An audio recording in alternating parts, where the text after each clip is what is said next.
आजच्या कॅबिनेटमध्ये अनेक चांगले निर्णय संपन्न झाले।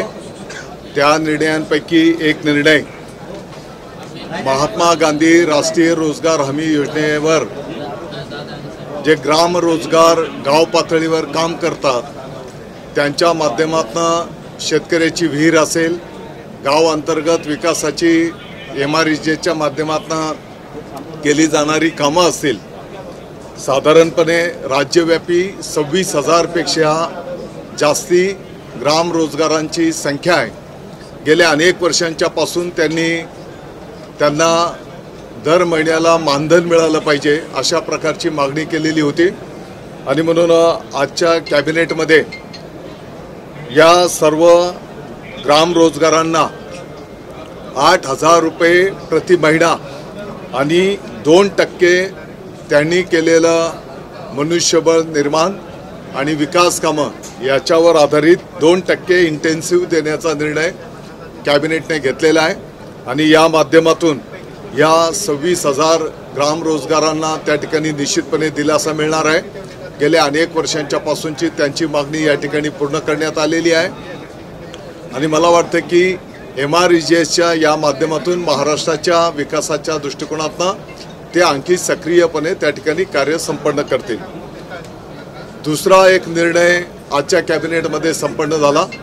आपल्याला सर्वांना माहिती आहे की आपल्या महाराष्ट्र राज्यामध्ये शेतकरी बांधव अतिशय कष्टपूर्वक फळांची निर्मिती त्या ठिकाणी करत असतो।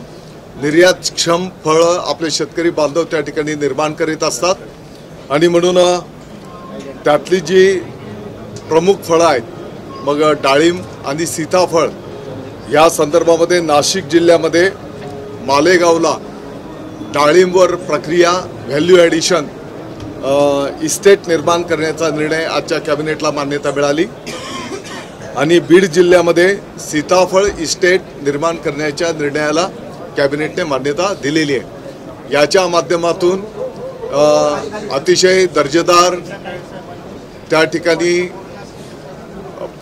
रोपांची निर्मिती करणं, या फळांवर प्रक्रिया करून व्हॅल्यू ॲडिशन कशी निर्माण करता येईल आणि या माध्यमातून शेतकरी बांधवांना त्याचा फायदा कसा करता येईल हे कार्य संपन्न केलं जाणार आहे।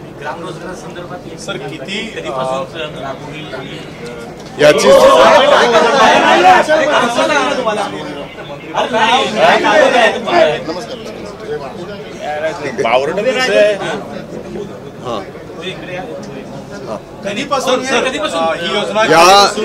या संदर्भामध्ये सविस्तर प्रेस नोट काढून आपल्याला माहिती दिली जाईल। किती साधारणतः किती भार पडणार आहे तुझ्यावरती, काय साधारणपणे 300 कोटी रुपयाच्या आसपास या संदर्भामध्ये शासनावर आर्थिक भार त्या ठिकाणी येणार आहे आणि 26,000 पेक्षा जास्ती ग्राम रोजगारांना याचा फायदा त्या ठिकाणी होणार आहे। गेल्या अनेक वर्षांच्या पासूनची त्यांची ही मागणी होती आणि ती मागणी त्या ठिकाणी कॅबिनेटने त्याला मान्यता दिलेली आहे।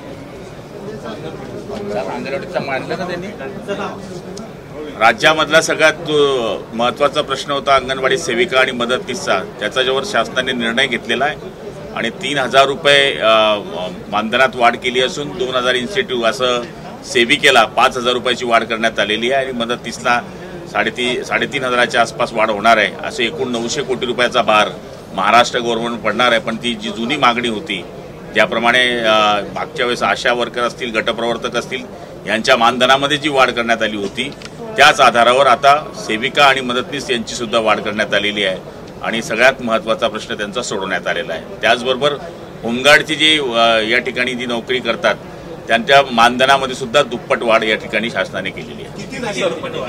आता एकूण आकडा सांगता येणार नाही, पण त्यांच्या मानधनाच्या पहिल्या याच्यापेक्षा दुप्पटनी वाढ करण्यात आली।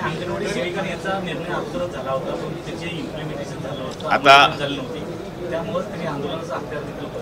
निश्चितपणाने मागच्या काळामध्ये घोषणा मुख्यमंत्री मोदयांनी कॅबिनेटमध्ये झाली होती, पण त्याच्यावर अंमल झाला नव्हता। आज ते अंमल करण्यात आलेलं आहे।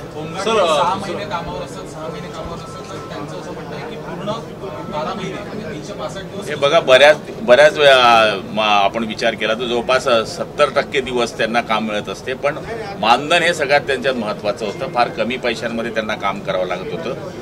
गणपती, दुर्गा किंवा इतर उत्सव असतात, सिक्युरिटी ज्यावेळेस VIP येतात त्यावेळेस सुद्धा ते बिचारे 24 तास काम करत असतात. तर हा एक मोठा दिलासा त्यांना मिळणार. त्याच्यामध्ये इतर भत्त्यांमध्येही वाढ करण्यात आली आहे. जसं जेवणाचा भत्ता त्यांना 100 रुपये मिळत होता, तो आता 250 रुपये करण्यात, असे वेगवेगळे भत्त्यांमध्येही त्यांची वाढ करण्यात आलेली आहे. आणि मला तरी असं वाटतं या मानधनाच्या दुपटीमुळे त्यांना याचा निश्चित फायदा होणार आहे. सर, सरकारी कर्मचाऱ्यांच्या सेवानिवृत्तीनंतर जे आहे ते उपदान देण्यास सुरू झालेलं आहे. 6,000 वाढ केली आहे.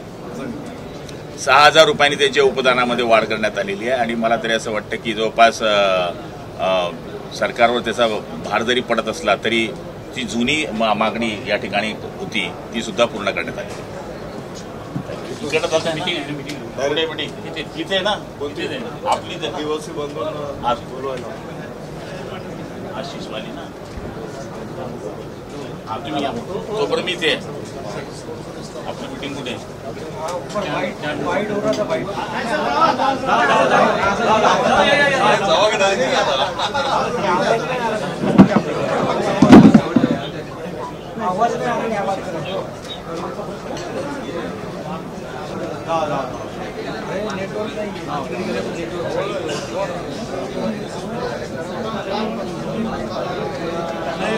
नेटवर्क